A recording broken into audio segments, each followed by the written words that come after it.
We are more connected than ever, and we are lonelier than ever. The Cigna Group's 2023 study on vitality found that 58% of American adults are lonely. That's more than half the country. Think about that. You can scroll through thousands of faces on your phone, see pictures of friends, order food, and work a job without ever leaving your house. But something is missing. A deep, gnawing sense of isolation is the background noise of modern life. We have networks, but we don't have communities. We have followers, but we don't have fellows. What did we lose? We traded fields for cubicles, town squares for shopping malls, and front porches for private backyards with high fences. We optimized for efficiency and privacy. And in the process, we engineered the human connection right out of our lives. But what if the solutions aren't in a new app or a new social network? What if they are buried in the past?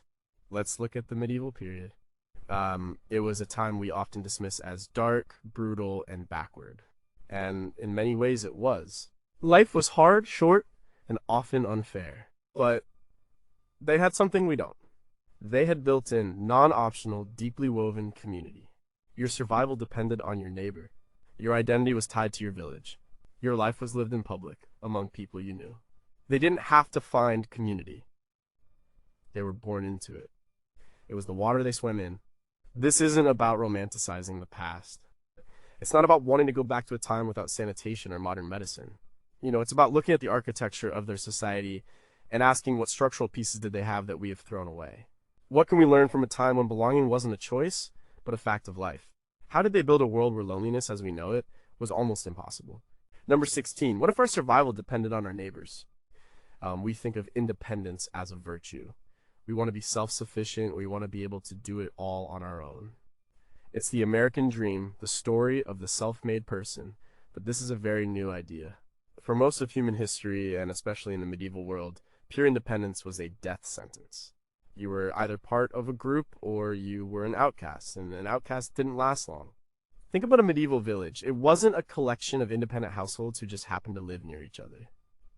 It was a single, interdependent organism. The baker needed the miller needed the farmer needed the blacksmith to shoe his ox, the blacksmith needed the woodcutter for charcoal. Everyone needed the priest for sacraments and the Lord for protection. This web of dependency wasn't a weakness. It was their greatest strength. The historian Frances Gies, along with her husband Joseph Gies, wrote extensively about daily life in this period in books like Life in a Medieval Village. They describe a world where shared existence was the default. The fields were often worked in common. The villagers shared a single large plow and its team of oxen, because no single family could afford one. Your strips of land were scattered among your neighbor's strips in the open fields, meaning you had to coordinate your planting and harvesting. You couldn't just decide to plant oats when everyone else was planting wheat. Your life was literally interwoven with the lives of others. This is a world away from our modern reality. We go to a supermarket where we don't know the farmer who grew the food, the trucker who drove it, or the cashier who scans it. We work in jobs where our tasks are so specialized that we often don't see the final product or understand our colleague's role in a meaningful way. We have outsourced our survival to a vast, anonymous, global system. This system is incredibly efficient, but it has come at a cost. It has severed the bonds of mutual need. The anthropologist Sebastian Junger talks about this in his book, Tribe on Homecoming and Belonging. He notes that soldiers in combat often miss the war, not because they miss the violence, but because they miss the intense life or death interdependence of their platoon. They knew that the person to their left and right literally had their back. Their survival was a group project. When they returned to modern society with its focus on individual achievement and comfort, they feel a profound sense of alienation. We have everything we need to survive materially, but we've lost the one thing that makes survival feel meaningful doing it together. In medieval times, if a family's barn burned down, the entire village would show up to help rebuild it. It wasn't just charity, it was an unspoken insurance policy. You helped your neighbor because you knew that next year it could be your barn that burned. This wasn't organized by a committee or a nonprofit, it was just the way things were done. The social fabric was strong because it was constantly being tested and rewoven by shared crisis and shared effort. We try to replicate this today. We have neighborhood watch groups, crowdfunding campaigns for a family in crisis, or volunteer days. But these are opt-in activities. They are exceptions to our normally isolated lives. In the medieval world, this interdependence was the rule. It wasn't a hobby. It was life. What if our zoning laws encouraged, or even required, more shared resources? What if our economic systems valued local resilience over global efficiency? We've built a society that allows us to live without ever having to truly rely on the people who live next to us.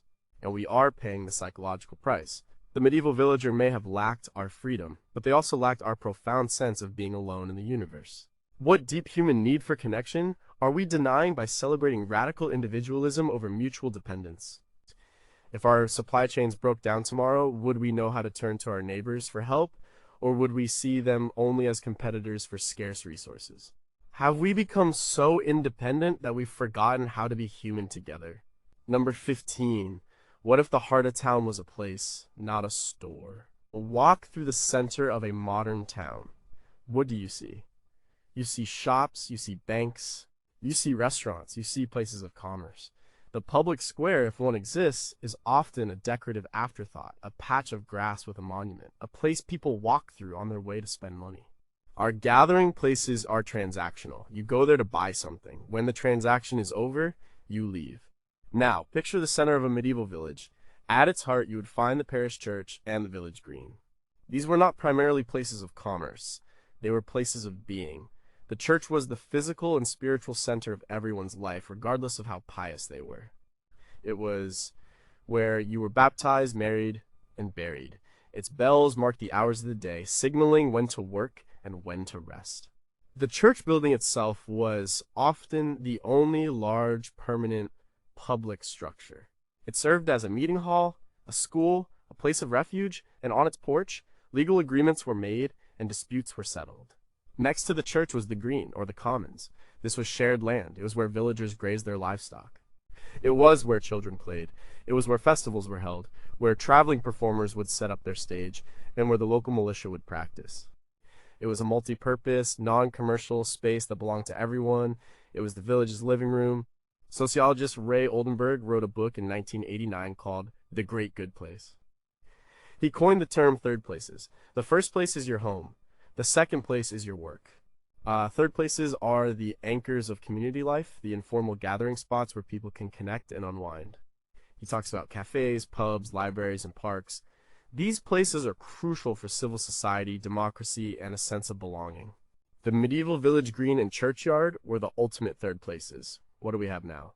Malls. The mall is a private space masquerading as a public one. It's designed for one purpose: to get you to buy things. Loitering is discouraged. You need to be a consumer to have a legitimate reason to be there. Even our parks are often highly structured, with specific zones for specific activities and rules against spontaneous gatherings.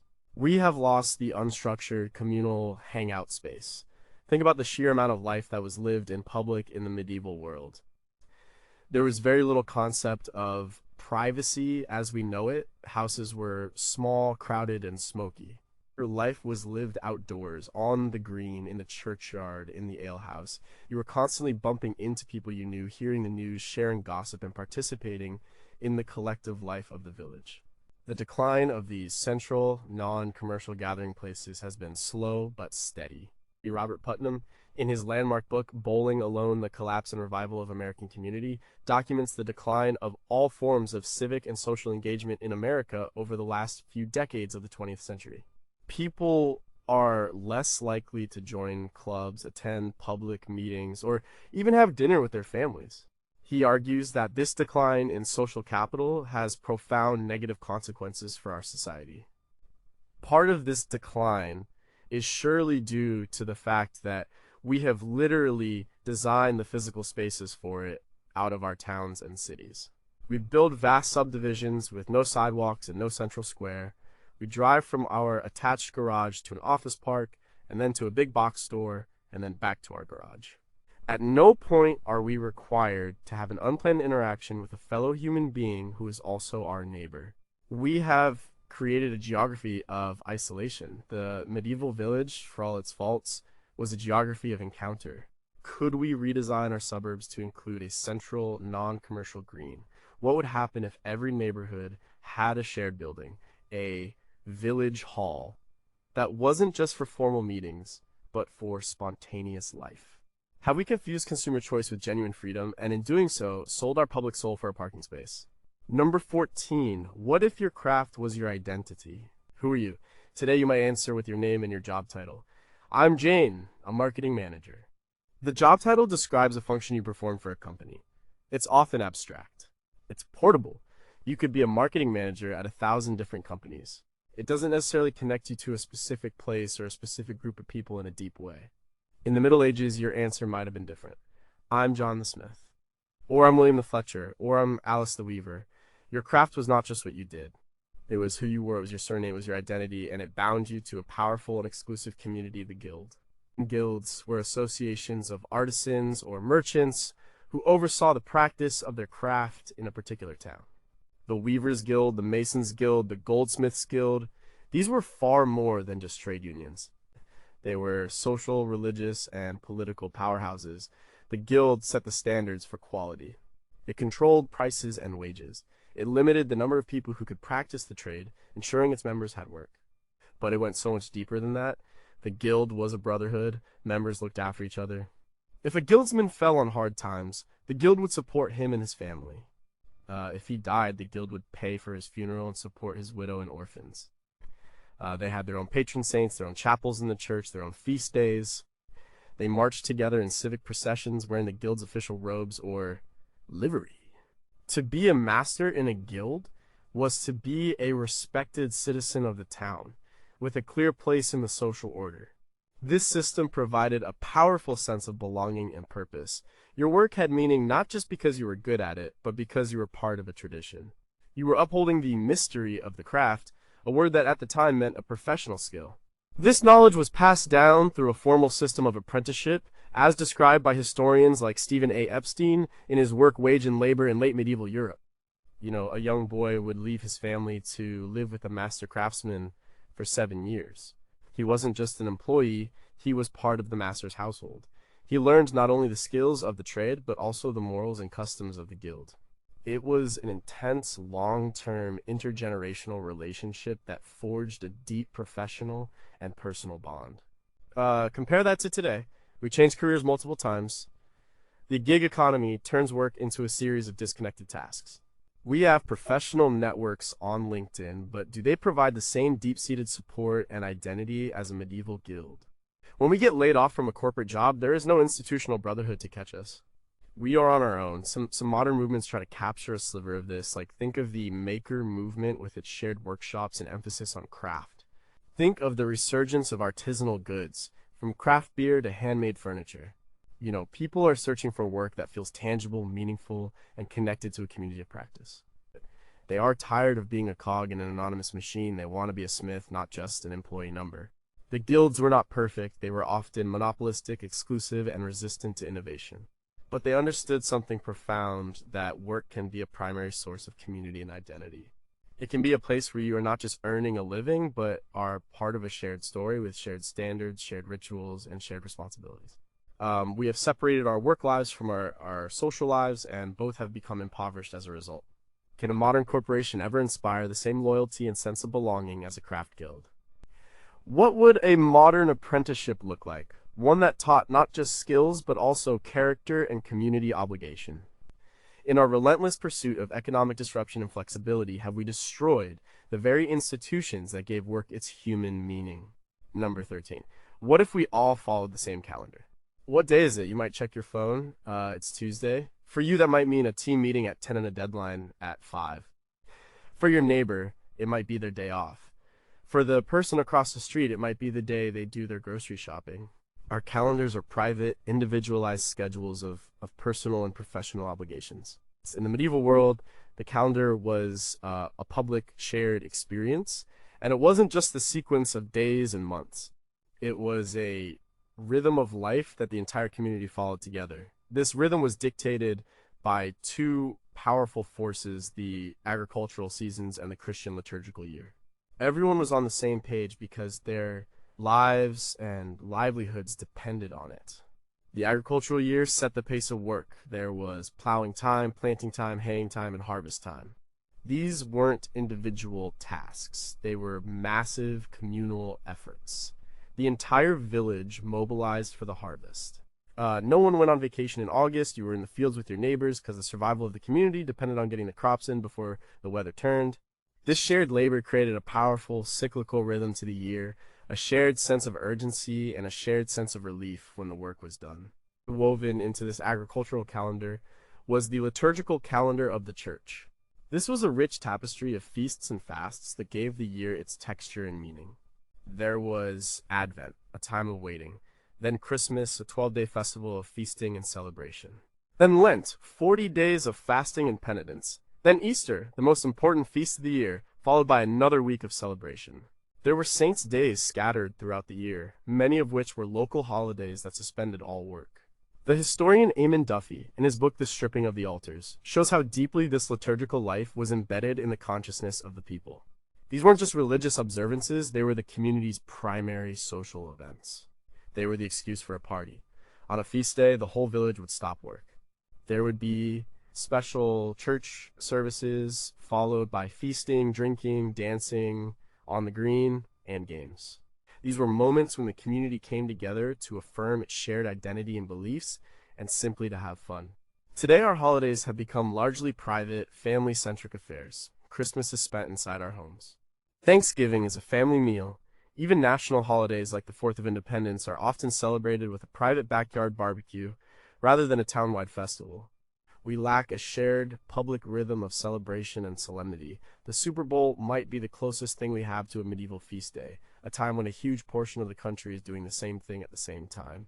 But it's a passive, media-driven event, not a communal, participatory one. It doesn't get us out of our houses and into the streets with our neighbors.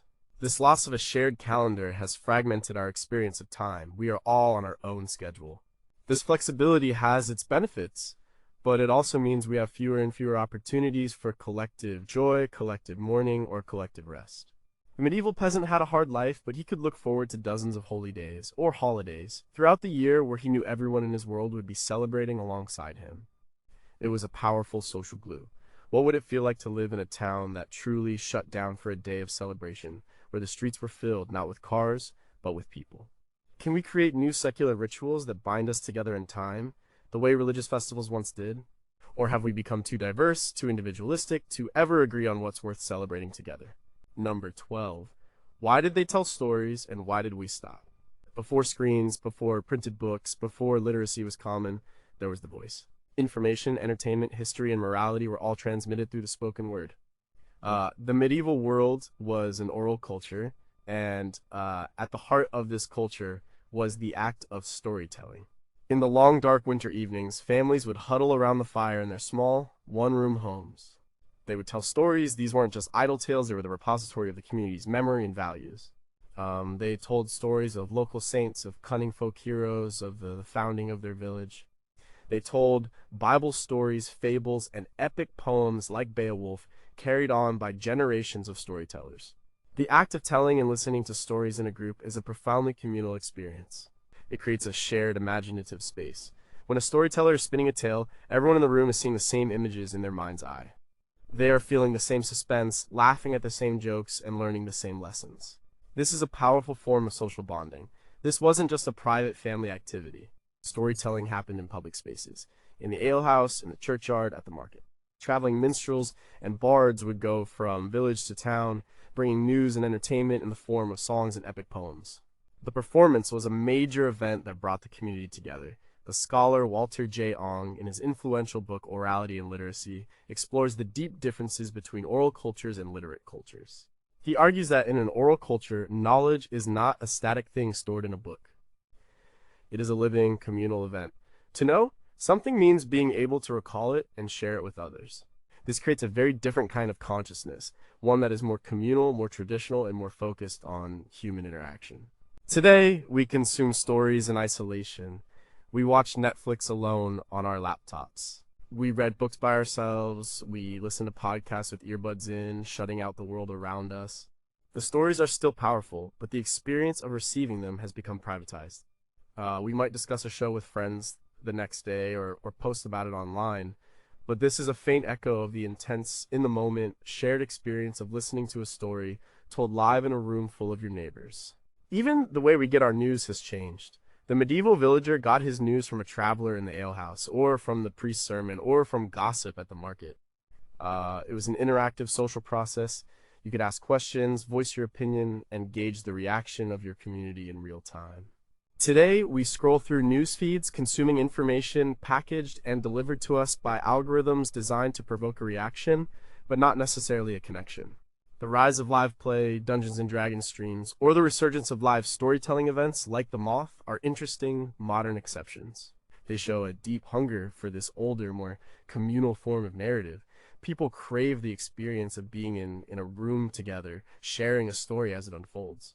We have access to more stories than any people in history, but we have largely lost the art of telling them and listening to them together. We have become a society of individual consumers of narrative, rather than a community of participants in a shared oral tradition. If you had to tell the story of your neighborhood, what would it be? Do we even have a shared story anymore? What have we lost by trading the village storyteller for the personalized content stream? And is there any way to get it back? Number 11. What if justice was a public spectacle? When someone in our society commits a crime, they are dealt with by a professional remote system. There are police, lawyers, judges, and a court system. The process is often opaque to the general public. Justice is administered behind closed doors. For the community, the offender simply disappears into the prison system, often for years, and may reappear later with little to no process of reintegration. The medieval system of justice, especially at the local level, was radically different. It was public, participatory, and deeply personal. It was less about abstract legal principles and more about restoring the social harmony of the community. Most minor disputes and crimes in a village were handled by the manorial court, or halimot. This court was often presided over by the Lord Steward, but the jury was made up of the villagers themselves, your neighbors, the people you saw every single day. If you were accused of letting your pigs wander into someone's garden, or of short-changing a customer, or of assault, you would face your accuser and your peers in a very public setting. There was no hiding behind legal jargon. The entire community was involved in judging your actions. The punishments were also public and designed to shame and reintegrate, rather than simply isolate. The goal was to make the offender feel the weight of the community's disapproval and to remind everyone of the accepted social norms.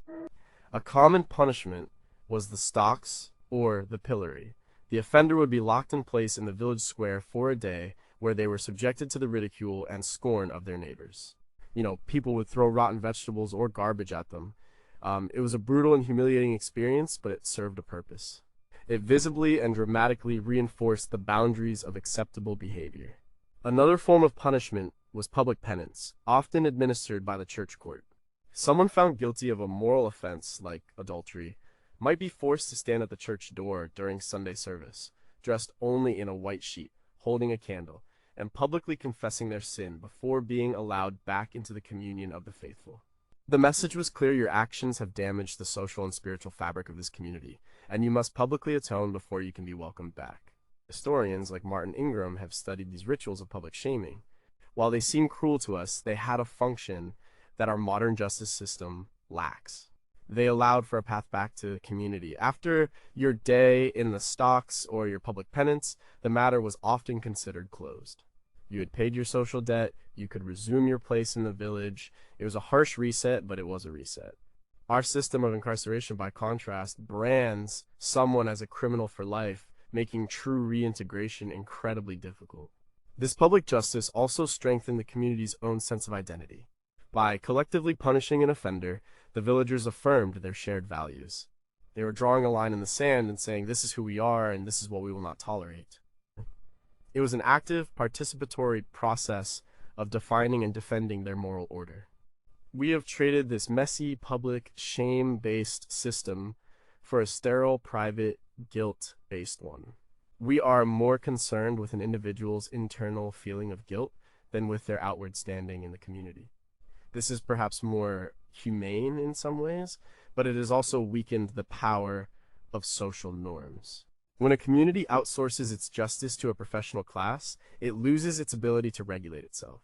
It forgets what it stands for. Is there a place for public accountability in our modern world that doesn't devolve into mob justice or online shaming?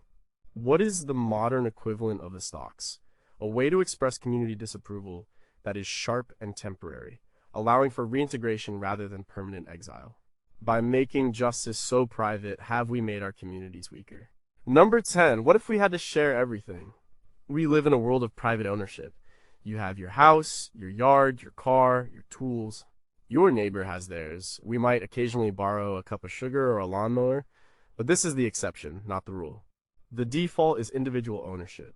This creates independence, but it also creates distance. The medieval peasant lived in a world of shared resources. The very landscape was designed for community use. The most important of these shared resources was the commons. This was land that belonged to the community as a whole, not to any single individual. It included the village green, but also woodland, pasture, and wasteland. On the commons, any villager had the right to graze their cows or sheep. They could gather firewood from the woods. They could forage for nuts and berries. They could cut turf for fuel. These rights were essential for the survival of the poor, who might only have a small cottage and garden of their own. The commons was a collective safety net, a resource pool that everyone contributed to and benefited from. This system of shared resources required a high degree of cooperation and regulation. The manorial court would set rules for how many animals each family could graze on the commons to prevent it from being overused. This is what is known as stinting. This process forced the villagers to think and act as a collective, to balance their individual needs with the long-term health of their shared environment. This is a far cry from the famous economic concept of the tragedy of the commons, popularized by Garrett Hardin in a 1968 paper. Hardin argued that any shared resource will inevitably be depleted, because each individual has an incentive to take as much as they can for themselves. But Hardin's model assumed a world of anonymous individuals with no communication or social norms. Historians and political scientists, most notably Elinor Ostrom, who won a Nobel Prize for her work, have shown that for centuries, communities successfully managed common resources without privatizing them or having the government take them over. They did it through a complex set of local rules, social pressure, and a shared sense of ownership. Besides the land, other essential resources were also shared. As mentioned before, the village often shared a single heavy plow, and a team of 8 oxen needed to pull it. No single family could afford such an asset. The mill, where everyone had to take their grain to be ground into flour, was another central, shared resource, though it was owned by the lord, who extracted a fee. The village well or spring was the shared source of water. This constant need to share, to negotiate access, and to collectively manage resources meant that you were always in dialogue with your neighbors. You couldn't ignore them. Your livelihood was directly tied to your ability to cooperate with them. The Great Enclosure Movement, which took place over several centuries but accelerated in the 18th and 19th centuries, was the death knell for this way of life. The common fields were carved up, fenced off, and turned into private property. This increased agricultural efficiency, but it destroyed the communal fabric of village life. Peasants who had relied on the commons for their survival were forced off the land and into the new industrial cities. Today, we see a renewed interest in the idea of the commons. We talk about the digital commons of open source software and Wikipedia. We have tool lending libraries, community gardens, and car sharing programs. These are all attempts to recapture the benefits of sharing resources. They recognize that not everyone needs to own their own drill or their own car. By sharing, we can reduce waste, save money, and, most importantly, build connections with the people around us. What other things that we consider private property could be shared for the benefit of our communities? Could we design our neighborhoods around shared gardens, kitchens, and workshops instead of just private homes? Is our obsession with individual ownership a primary driver of our social isolation and our environmental crisis? Number 9. What if learning was a relationship, not a transaction? How do we learn a skill today? We might watch a YouTube tutorial. We might take an online course. We might go to a vocational school or a university. In most cases, the process is transactional. We pay money for information. The relationship between student and teacher is often temporary and formal. In the medieval world, the primary way to learn a skilled trade was through apprenticeship. And this was not a transaction. It was a profound, long-term, immersive relationship that shaped a young person's entire life. As we touched on with guilds, a boy, often as young as 12 or 14, would be legally bound to a master craftsman for a term of 7 to 10 years. His parents would pay a fee to the master. In return, the master was obligated to provide the apprentice with food, lodging, clothing, and most importantly, to teach him the art and mystery of the craft. The apprentice became part of the master's household. He lived under the same roof, ate at the same table, and was subject to the master's discipline, just like one of his own children. This was learning by doing, by watching, by being immersed in the world of the craft 24/7. The apprentice would start with the most menial tasks, sweeping the workshop, running errands, preparing materials. Over years, he would gradually be given more responsibility, learning every aspect of the trade from the ground up, directly from the master. It was a slow, patient process. There were no shortcuts. But the master was teaching more than just technical skills. He was teaching the apprentice how to be an adult, how to be a member of the guild, how to be a citizen of the town. He was a mentor, a father figure, and a boss, all rolled into one. This created an incredibly strong intergenerational bond. The relationship was hierarchical and often harsh, but it was also deeply personal and reciprocal. The master was investing years of his life in this young person, and the apprentice's success would reflect on the master's own reputation. The scholar Aylbeyer, in his book Masterless Men, describes the social importance of this system. In a world with few formal schools, apprenticeship was the primary institution for educating and socializing a huge portion of the male population. It provided structure, discipline, and a clear path to a productive adulthood. Our modern educational system is incredibly effective at transmitting information to large numbers of people, but it has largely lost this relational mentor-based component. A university professor might have hundreds of students in a lecture hall. An online course has thousands. The human connection, the personal investment is often missing. We have professionalized teaching, but in doing so, we may have lost the art of mentorship. We see a hunger for this kind of relationship in modern internship programs, mentorship schemes, and the intense bonds that can form in small graduate seminars or art studios. People crave guidance from someone who is not just an instructor, but a seasoned practitioner who is invested in their personal and professional growth. The medieval apprenticeship model was designed for a static world where a son would follow his father's trade. Our world is much more fluid and complex, but the core principle remains powerful. The most profound learning happens within a relationship of trust, respect, and long-term commitment. It's about passing on not just what you know, but who you are. How can we build more apprenticeship-style relationships into our modern careers and education systems? What are we losing when a young person's primary mentors are online influencers rather than people they know and trust in their own community? Is the efficiency of mass education worth the price of losing deep, life-shaping mentorship? Number 8. What if drinking was a community sport? The modern bar can be a lonely place. It's often dark, loud, and filled with small private groups or individuals staring at their phones or the TV.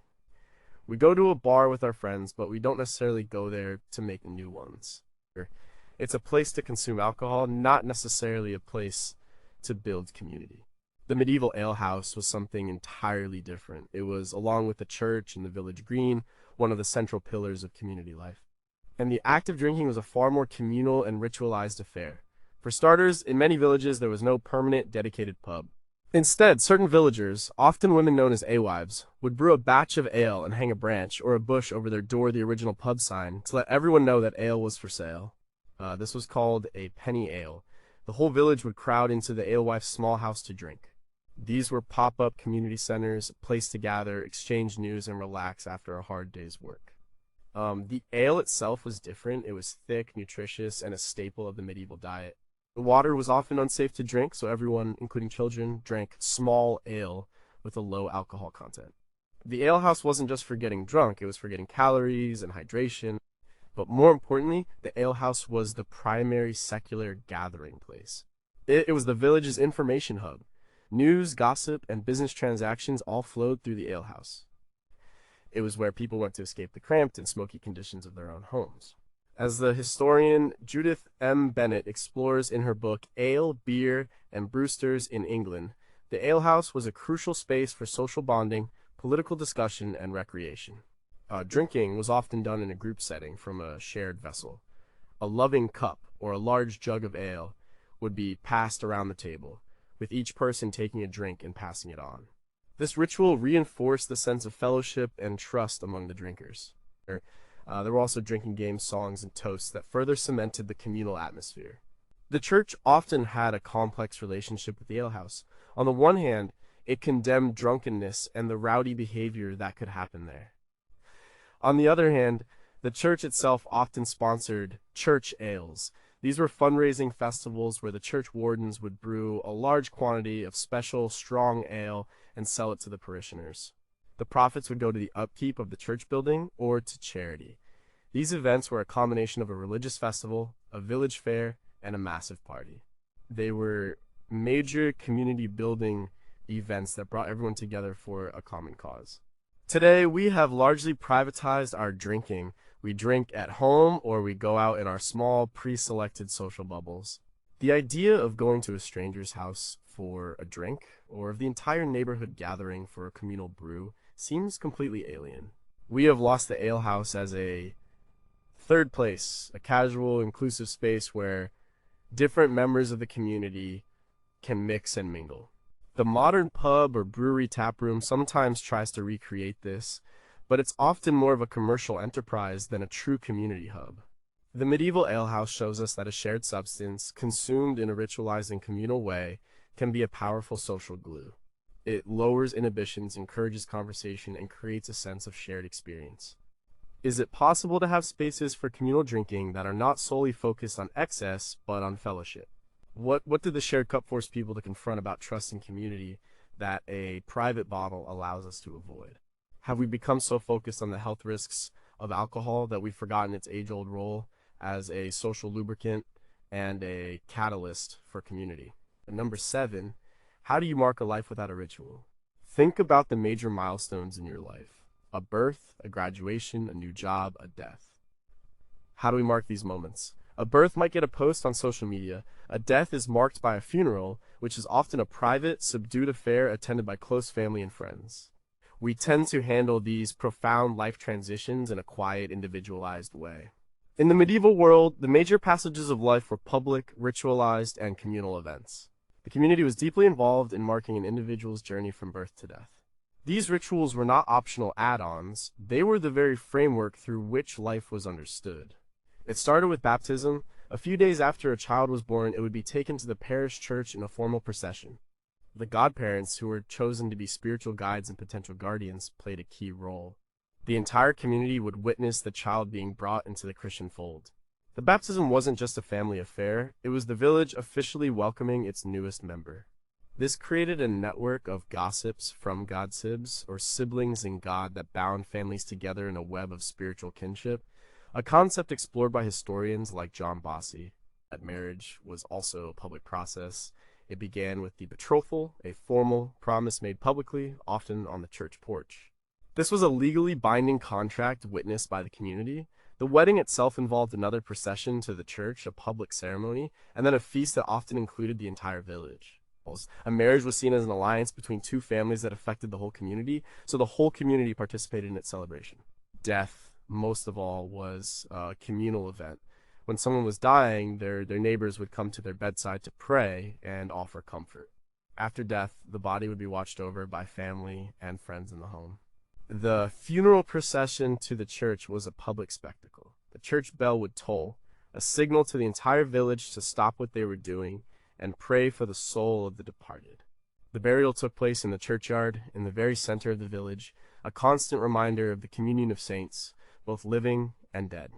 These rituals, described in detail by historians like Claire Gilsdorf, provided a shared script for dealing with the most joyful and most painful moments of human existence. You didn't have to wonder what to do when a neighbor died. There was a clear set of actions, prayers, and social obligations that you participated in alongside everyone else. This shared ritual provided immense comfort and solidarity. It made grief a shared burden, not a private sorrow. Today, we have very few of these shared scripts. When a coworker's parent dies, we are often awkward and unsure how to react.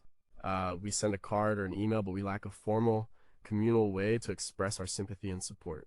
We have medicalized birth and death, moving them out of the home and into the sterile, professional environment of the hospital. We have privatized our grief and our joy. This lack of shared ritual leaves us adrift in the face of life's biggest transitions. We are forced to improvise to navigate these profound moments on our own.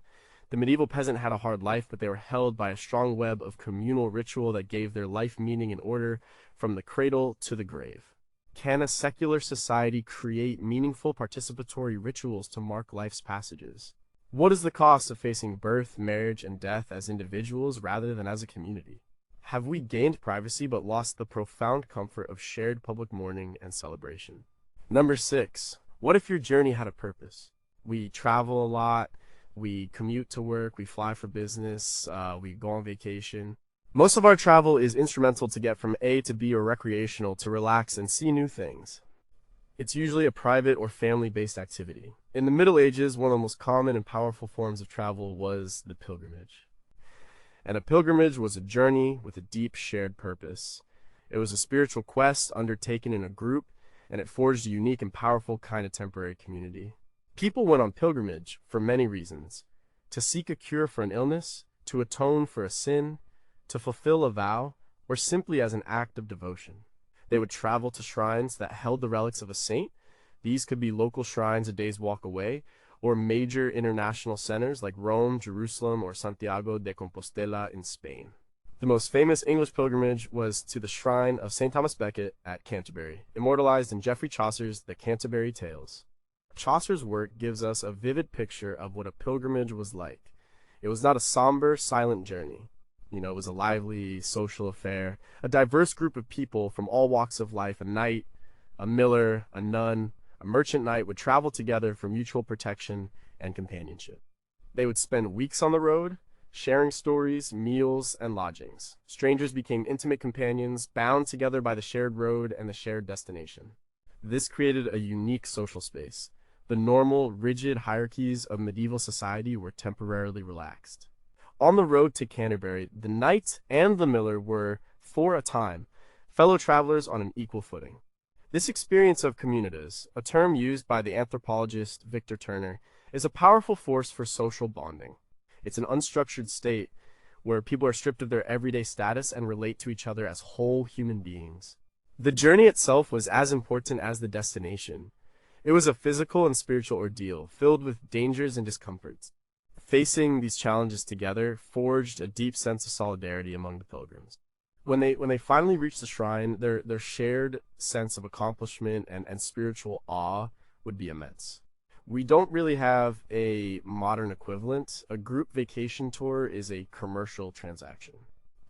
A protest march has a shared purpose, but it is often adversarial. Perhaps the closest we come is something like walking the Camino de Santiago, which has seen a huge revival in recent years, or attending a multi-day festival like Burning Man.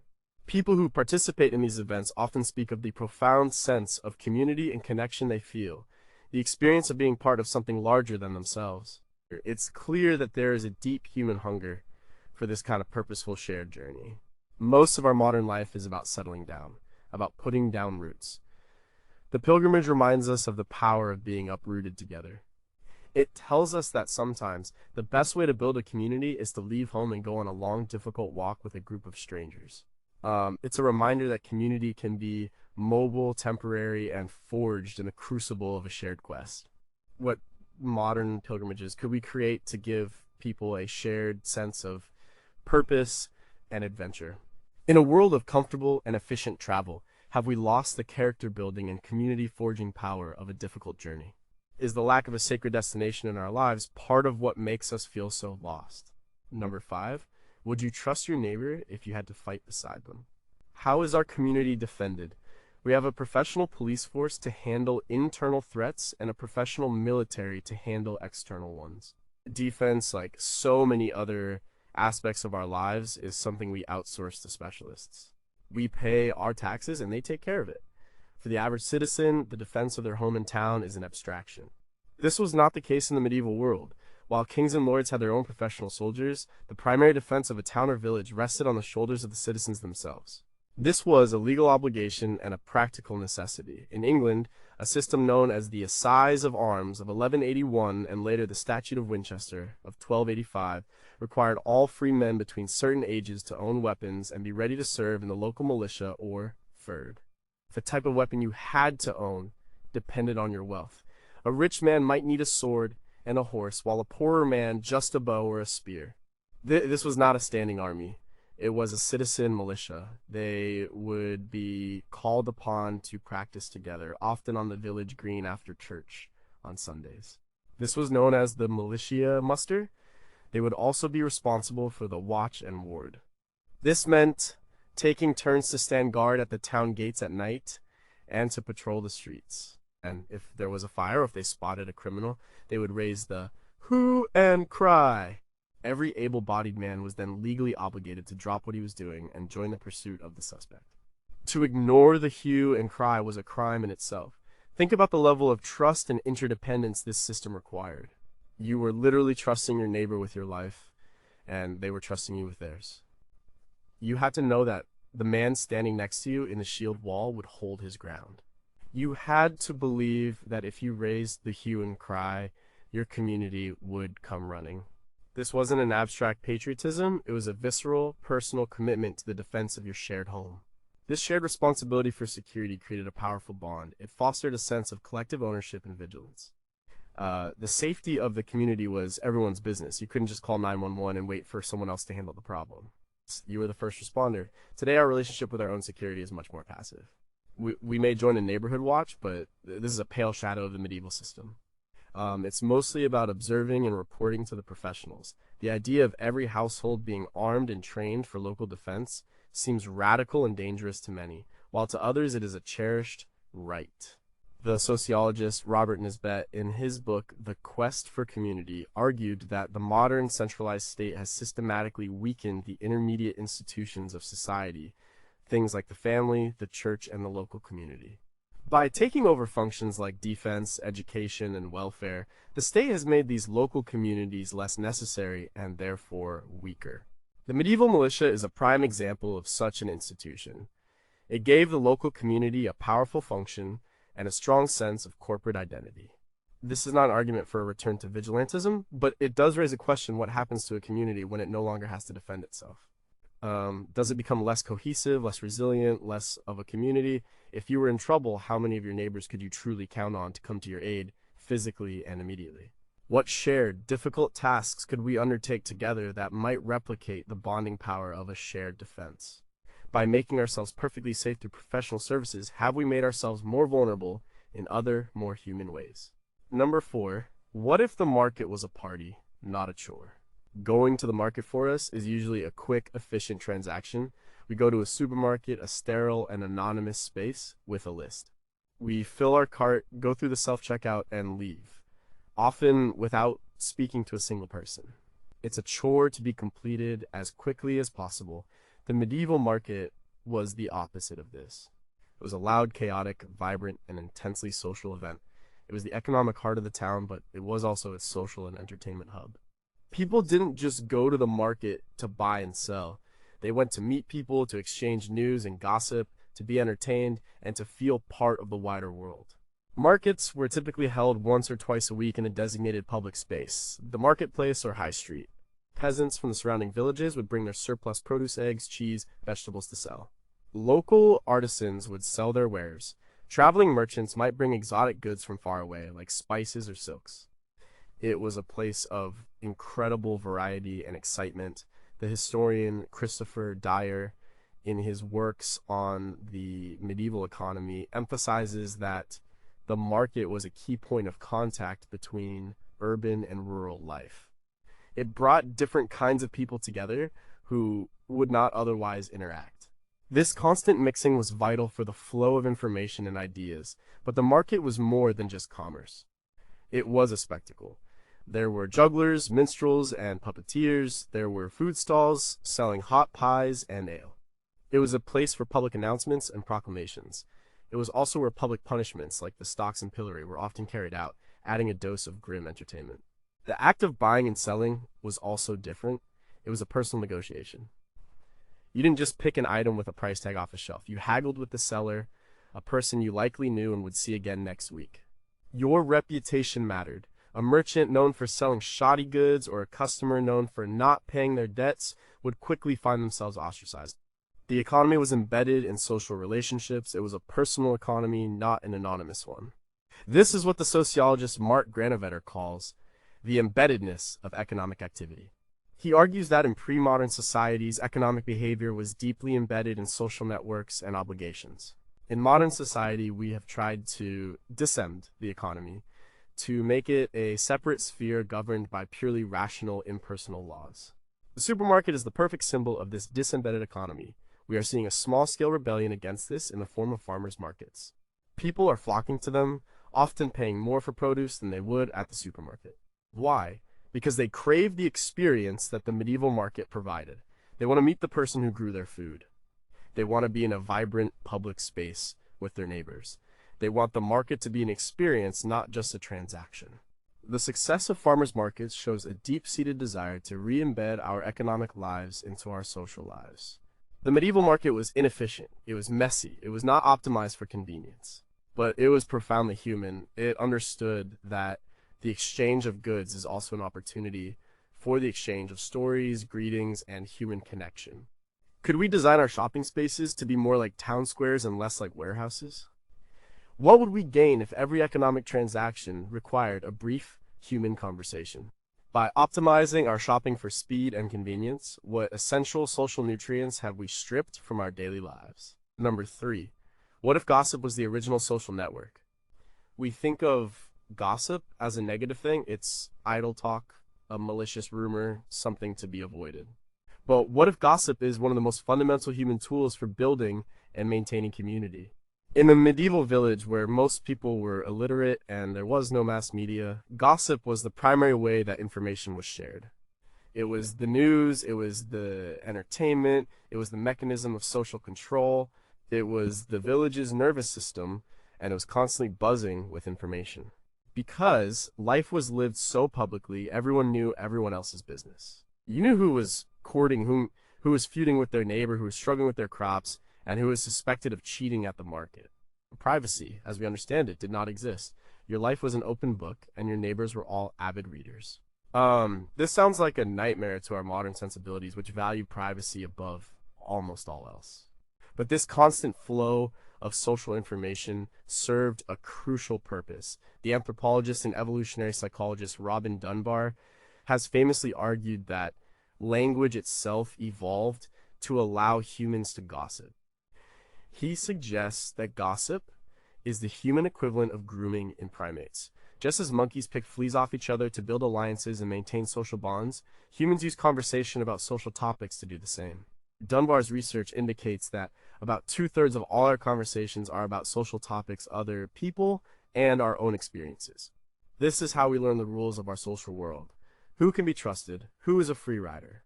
What are the boundaries of acceptable behavior? Gossip is the data that fuels our social map of the community.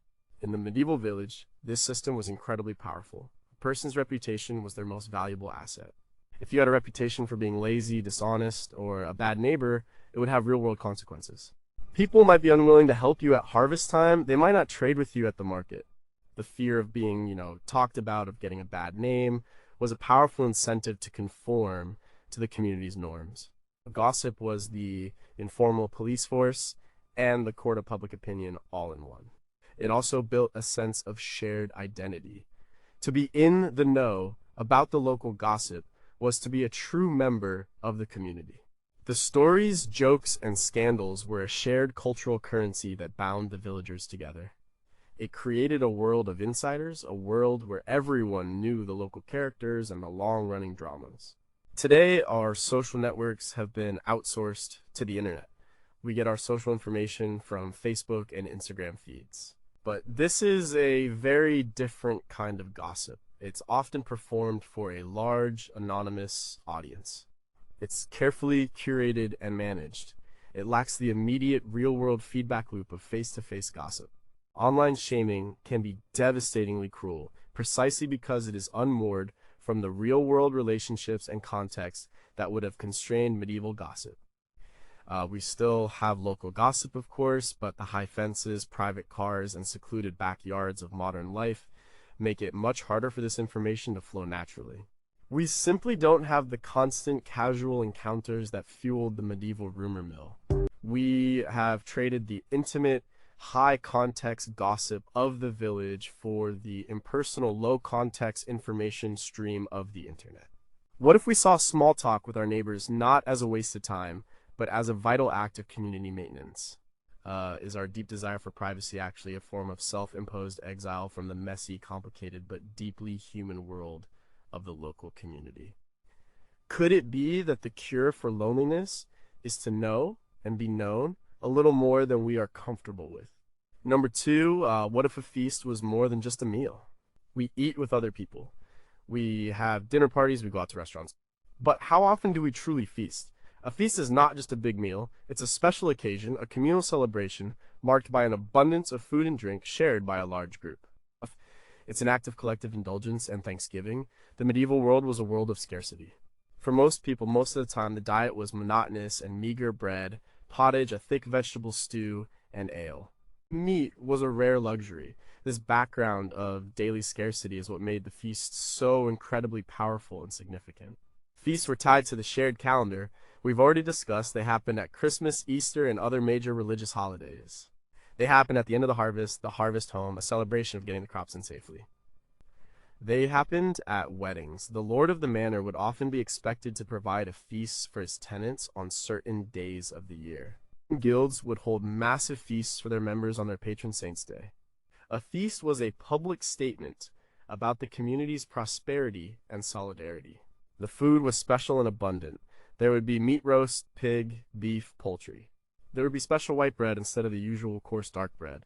There would be strong ale and wine. This was a temporary, joyous suspension of the normal rules of hardship. For a day, everyone could eat and drink their fill. The feast took place in a communal space like the Lord's Great Hall or a guild hall. People sat at long trestle tables. The seating arrangement often reflected the social hierarchy, but the key thing was that everyone was in the same room eating the same food. The act of sharing food is one of the most fundamental ways that humans build bonds. It's a powerful symbol of trust and fellowship, but a feast was more than just eating. It was a multi-sensory experience. There was music, singing, and dancing. There were toasts and speeches. It was a time of enforced sociability. You couldn't just sit in a corner and stare at your phone. You were part of a loud, boisterous, collective celebration. The anthropologist Mary Douglas wrote about the importance of food rituals in structuring social life. A meal is a social event that carries a wealth of meaning. A feast is the most powerful kind of meal. It affirms the group's identity, reinforces its social bonds, and provides a release from the pressures of everyday life. Our modern feasts, like the Thanksgiving dinner, have become largely private family affairs. They are wonderful, but they don't serve the same community-wide function. A company holiday party might come close, but it's often a stilted affair, freighted with professional anxieties. The potluck dinner or the neighborhood block party are perhaps our best modern equivalents. And it's telling that people who participate in these often speak of them as rare and precious moments of real connection. You know, we live in a world of constant private abundance. We can have whatever food we want whenever we want it. But this has devalued the specialness of the feast. When every day can be a feast day for one, the power of the communal feast is lost. The medieval peasant, who lived on the edge of hunger, understood the profound joy and social significance of a day of shared plenty in a way that we can barely imagine. What would it take for our neighborhoods to hold a true feast together a few times a year? By making food so abundant and private, have we lost its power to bring us together in shared celebration and gratitude? If we had less to eat on a daily basis, would we be happier when we finally got to eat together? Number one, what if the church was for everyone, even those who didn't believe? Religion in the modern world is a choice. It's a matter of private belief. For many, it's a deeply important part of their lives. For many others, it's irrelevant. Our communities are religiously diverse, and public life is largely secular. In the medieval village, the church was not a choice. It was a universal, all-encompassing reality. Every single person in the village, with the rare exception of a small Jewish community in some larger towns, was a Christian. But The parish church was much more than just a place for religious services. It was the de facto community center for everyone, regardless of their personal level of piety. The church building itself was the heart of the village. It was often the only stone building, the largest, the most ornate, and the most permanent structure. Its presence dominated the landscape and the mental map of every inhabitant. As we've seen, its bells marked the time. Its yard was where people were buried, but it was also a place for markets, games, and social gatherings. Inside, the church was the village's art gallery, its museum, and its theater. The walls were covered in colorful paintings of Bible stories and the lives of the saints. For an illiterate population, these images were a primary source of education and moral instruction. The liturgy itself, with its music, incense, and elaborate vestments, was a form of public drama, a spectacle that involved the entire community. The parish was also the basic unit of social administration. The priest was a key figure of authority and a source of news and guidance. The parish chest served as a kind of village safe, holding important documents. The church wardens, who were lay people elected by the parishioners, were responsible for the upkeep of the building and the management of parish finances. This gave the community a form of local self-government. The church was the agent of social welfare. Collections taken up in church were the primary source of charity for the poor, the sick, and the widowed. The parish was the social safety net. Your neighbors supported you, and this support was organized and administered through the church. This is the key point. The parish church provided the essential infrastructure for community life. It was the physical space, the organizational structure, and the shared belief system that held everything together. Even if you were not a particularly devout person, you were still a member of the parish. You had to pay your tithes, you were expected to attend services, your life was structured by its calendar and its rituals. There was no opting out of the community that the church defined. The sociologist Emil Durkheim argued that religion's most important function is social. He spoke of collective effervescence, the feeling of energy and harmony that people experience when they come together for a shared religious ritual. This shared experience, he argued, is what creates a sense of social solidarity and moral order. The medieval parish was a factory for collective effervescence. Today, we have no single institution that serves this all-encompassing role. We have town halls for government, libraries for knowledge, theaters for entertainment, charities for welfare, and a multitude of different religious and secular organizations for belief and fellowship. Our lives are fragmented into a dozen different spheres, and there is no single center that brings them all together. This has given us immense freedom, but it has also left a void. We lack a default, place-based community that claims us simply by virtue of where we live. We have to actively seek out and build our own communities, a task for which many of us feel ill-equipped. The medieval villager didn't have to find his community. He was born into it, and its name was the parish. Is it possible to create a secular institution that could serve the same community-building functions as the medieval parish church? What is the social technology of the parish that we could adapt for our own time, stripped of its religious dogma? In our search for a community to belong to, are we all in some way looking for the parish we lost?